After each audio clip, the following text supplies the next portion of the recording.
He told me that the Lord told him that he should be having sex with me to get my deliverance. He slept behind me, and he was using his manhood to rob me from behind. I never really thought much about brainwashing until I sat across from Gloria and listened to how 7 years of her life were shaped by manipulation and abuse. Hearing her story made me realize just how deeply someone can be trapped in a situation without even realizing they are being controlled. How did you get in contact with this church or fellowship? What's it like? So there was an afternoon. I was coming back from church. I used to attend Redeemed Christian Church of God. So I was coming back from church in the afternoon, and I met this guy, fair guy. His name is Paul. I met him. He stopped me, tried to talk to me. So at the end of the day, he invited me to a so-called fellowship. So long story short, I started attending the fellowship.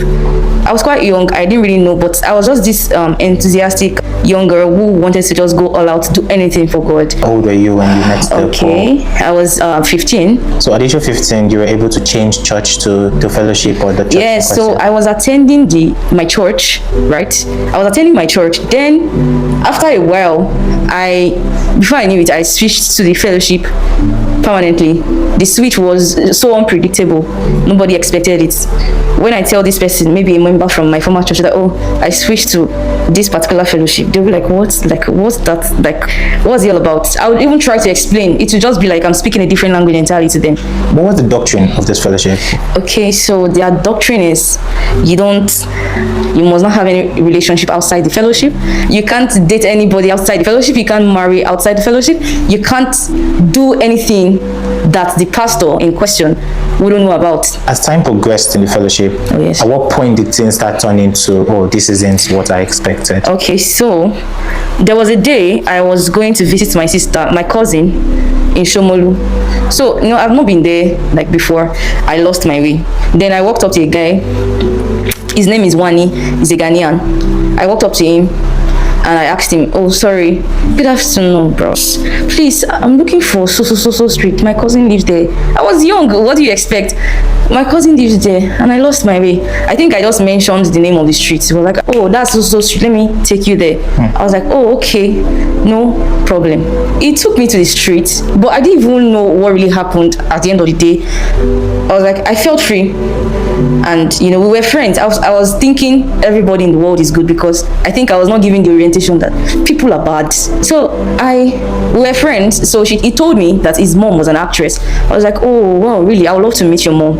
So that day I met with his mom. I saw his siblings. They were so nice to me. Then I didn't know, like, the mom and the sibling, they went out, and I was left alone with this guy. This guy took out belts and different weapons and started hitting me and raped me. So by the time I was leaving there, in fact, I was limping and I was bleeding. So the next step I was supposed to take was to go to tell my mom, but I was too scared. I was afraid. So I went. This next thing I went to the fellowship that I used to attend. Then that was the first place I went to report myself to, that this stuff happened to me, blah blah blah. The so-called pastor told everybody to leave. He called me to his office.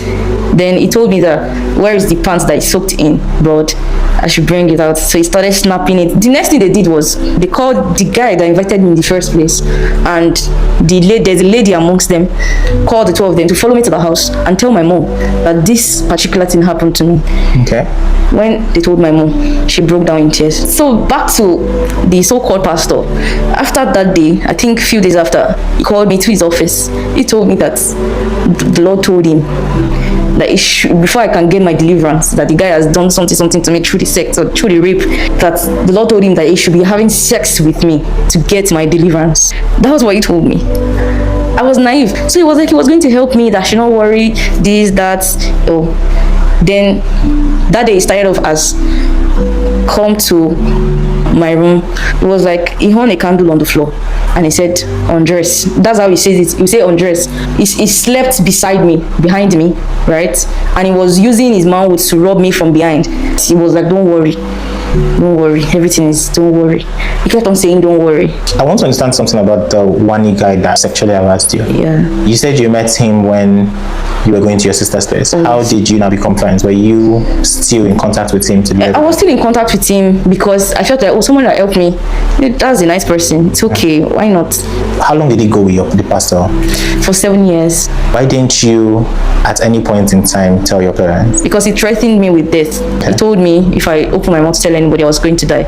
But the day I opened my mouth to tell somebody was the day I started breaking free. When you ask yourself those questions of how did this happen, what comes to your mind? Like, do you have any logical reasoning behind how did I let this man abuse me for 7 good years? Because I felt like I was looking for what was not looking for me. Do you remember when you finally broke free? Yes, I remember when I finally broke free was 2023. They called my mom and they gave her a message that your child is in a particular bondage and it has been for long. She needs to go and pray. My mom still went to different mountain. My mom still prayed, fasted. When I saw my mom after, she was so lean. I said, what happened? She said that she has been fasting and praying on my matter. I said, what happened to me?